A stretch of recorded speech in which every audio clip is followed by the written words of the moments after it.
నమస్తే. ప్రజావాణి దగ్గర తెలంగాణ రాష్ట్ర విద్యుత్ ట్రాన్స్ఫార్మర్స్ రిపేరింగ్ వర్కర్స్ యూనియన్ వాళ్ళ సమస్య ఏంటంటే ఏపీఎస్సీబీ ఉన్న కాలం నుండి పనిచేస్తున్న ట్రాన్స్ఫార్మర్స్ రిపేరింగ్ కార్మికులను విద్యుత్ సంస్థలో విలీనం చేయాలి. 24 గంటల నిరంతరాయ విద్యుత్ సరఫరాలో తోడ్పాటు అందిస్తున్న ఎస్పీఎం కార్మికులను విద్యుత్ కార్మికులుగా గుర్తించాలి. తర్వాత అందరికీ వెలుగు పంచుతో చీకట్లో ఉంటున్న కార్మికులు ఎస్పీఎం కార్మికులే. అది చాలా పెద్ద ఎత్తున విద్యుత్ కార్మికులకు సంబంధించి ట్రాన్స్ఫార్మర్ మనకు అప్పుడు ట్రాన్స్ఫార్మర్ కరెంట్ పోయింది, రకాలన్నీ కూడా పునరుద్ధరించేది వీలేదంతా కూడా. ఒకసారి వాళ్ళ సమస్యలు తెలుసుకుందాం. మరి ఏమైంది, ఏం సమస్య మీది? సార్, మేము గత 30 సంవత్సరాలుగా ఎలక్ట్రిసిటీ డిపార్ట్మెంట్కి సంబంధించిన ట్రాన్స్ఫార్మర్ రిపేరింగ్ కార్మికులము. మాకు ఏమైందంటే పోయిన ఆ కాంట్రాక్ట్ పరిధిలోనే అదే కాంట్రాక్ట్ పరిధిలో ఉన్న వాళ్ళని సబ్స్టేషన్ ఆపరేటర్లుగా చేసిన వాళ్ళని కూడా ఈ మధ్యకాలంలో కేసీఆర్ గారి ప్రభుత్వంలో ఆర్టీజీలో తీసుకున్నారు. అదే స్థాయిలో మమ్మల్ని కూడా తీసుకోమని అంటే మీకు అది లేదు ఇది లేదు, అదే కాంట్రాక్టర్ల దగ్గర పనిచేస్తున్నాం మేము, మీకు ఈపీఎఫ్ లేవు ఈఎస్ఐ లేదని వాళ్ళు మమ్మల్ని పక్క పెట్టడం అనేది గత 30 సంవత్సరాల నుంచి చేస్తున్నాం. 30 సంవత్సరాల నుంచి చేస్తున్నాం.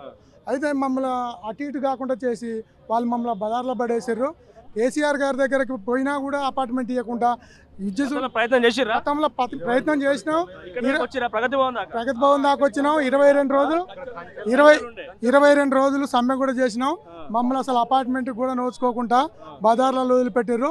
మేము రాష్ట్ర వ్యాప్తంగా మేము ఒక 21,000 మంది కార్మికులకు ఉన్నాం.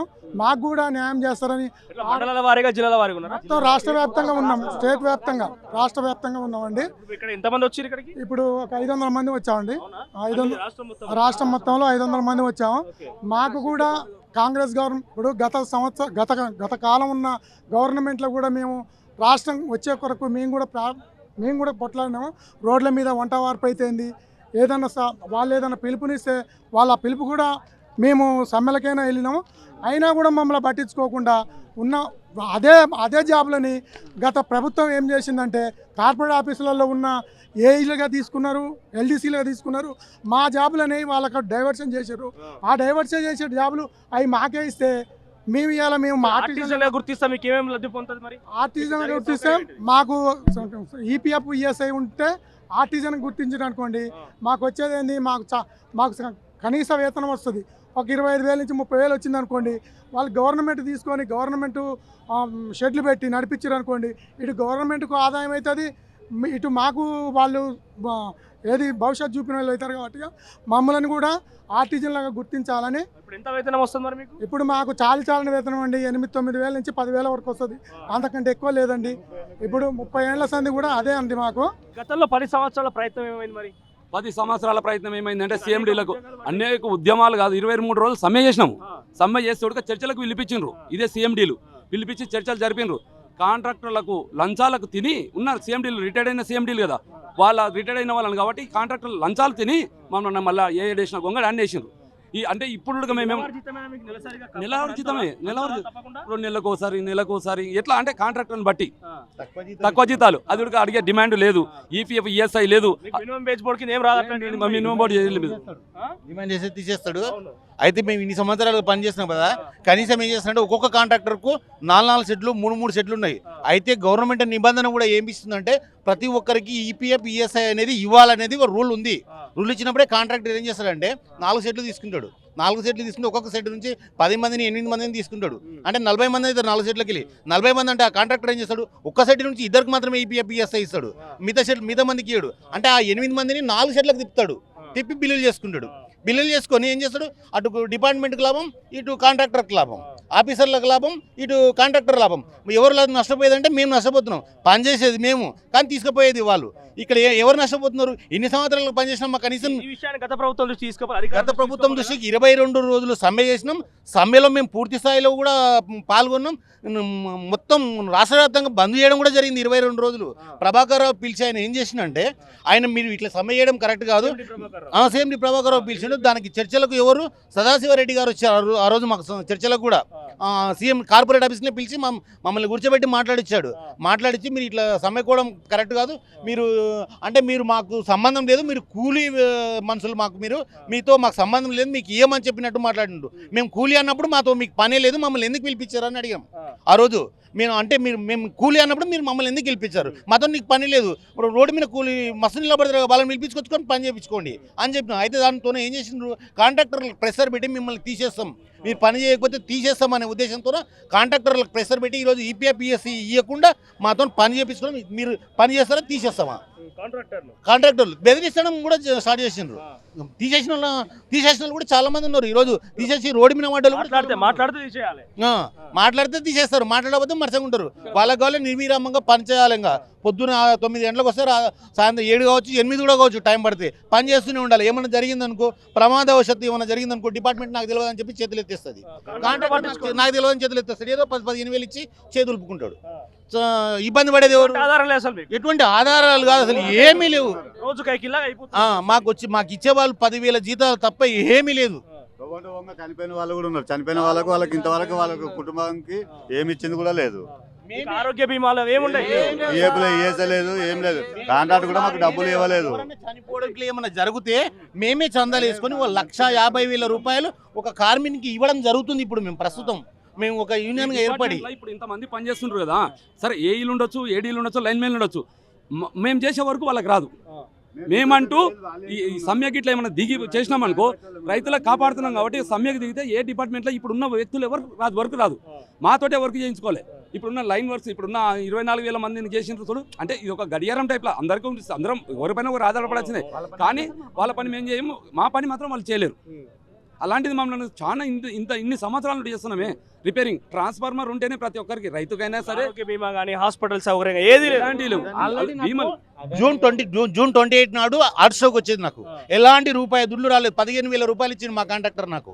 నేను 8,000 రూపాయలు ఖర్చు పెట్టుకొని వీకేఆర్ హాస్పిటల్లో జాయిన్ అయ్యి నేను చేయించుకున్నాను. నేను సర్జరీ చేయించుకున్నాను. ఈరోజు నాకు ఇలాంటి నష్టపరిహారం కానీ ఆయన తీసేయడం కూడా జరిగింది. పైనుంచి మళ్ళీ నేను తీసేయడం కూడా జరిగింది. కనీసం అడిగితే ఏమంటే నాకు ఇప్పుడు పని లేదు, నేను తర్వాత తీసుకుంటా అని మాట్లాడడం కూడా జరుగుతుంది. ఇప్పుడు ఏం డిమాండ్ చేస్తున్నాం మరి ప్రభుత్వం అనే కదా సార్, మేము ఇప్పుడు చేసే పని ఏంటంటే ట్రాన్స్ఫార్మర్ రిపేరింగ్ వ్యవస్థ ఏంటంటే ఒక కాంట్రాక్టర్ మాత్రమే ఉంటాడు. మేము చేసే ప్రతి పని డిపార్ట్మెంట్దే సార్.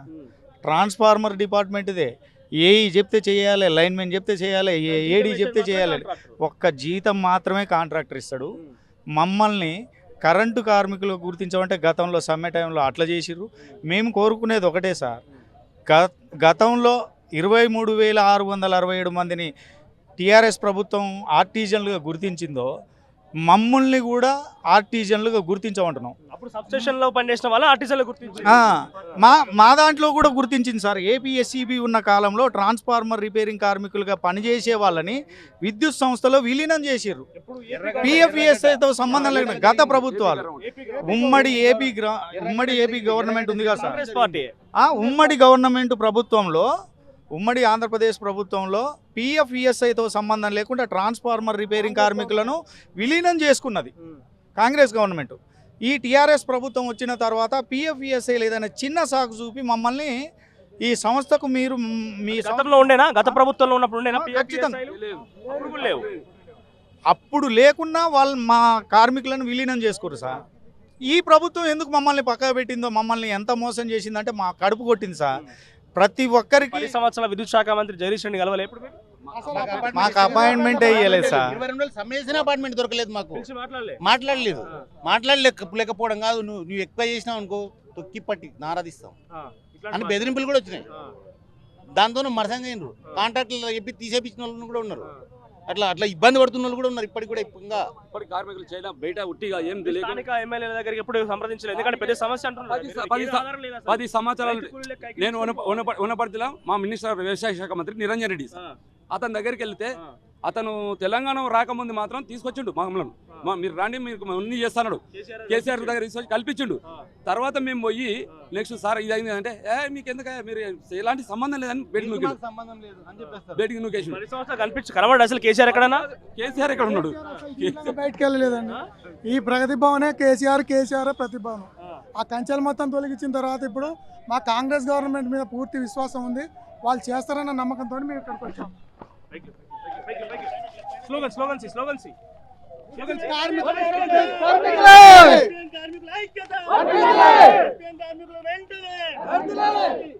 గుర్తించాలి గుర్తించాలి ఎస్పీఎం కార్మికులను వెంటనే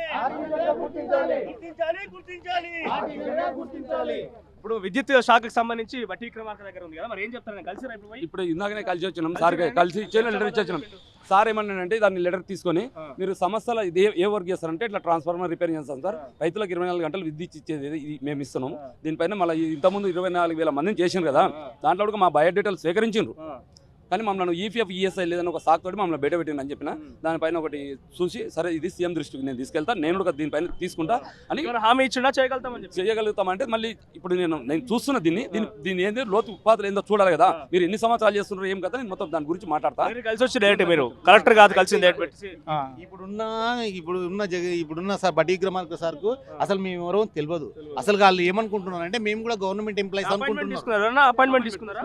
గమ్మదేంటంటే సార్ మా సంస్థలో ఆర్టిజన్లుగా గుర్తించబడ్డారు కదా సార్. మిర్యాలగూడలో సిఎస్సి సెంటర్లో ఒక వ్యక్తి ఆర్టిజన్గా గుర్తించబడ్డారు.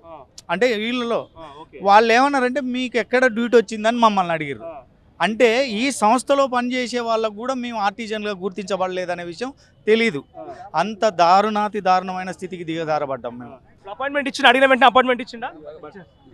మరి గతంలో ప్రయత్నం చేయలేదు ముఖ్యమంత్రి కలవడానికి అపాయింట్మెంట్? గతంలో మేము ప్రయత్నం చేసినాం కానీ మాకు ఏది న్యాయం జరగలేదు. ఇప్పుడు ఖచ్చితంగా అపాయింట్మెంట్ అడుగుతా అయిపోయి అప్పుడు కూడా వచ్చేదా? అపాయింట్మెంట్ అడిగినాం కానీ ఇవ్వలేదు. మా సమస్య ఇంతకుముందు కేసీఆర్ గవర్నమెంట్ లో గేట్ దగ్గర నుంచి లోపల రానిపోయాడు.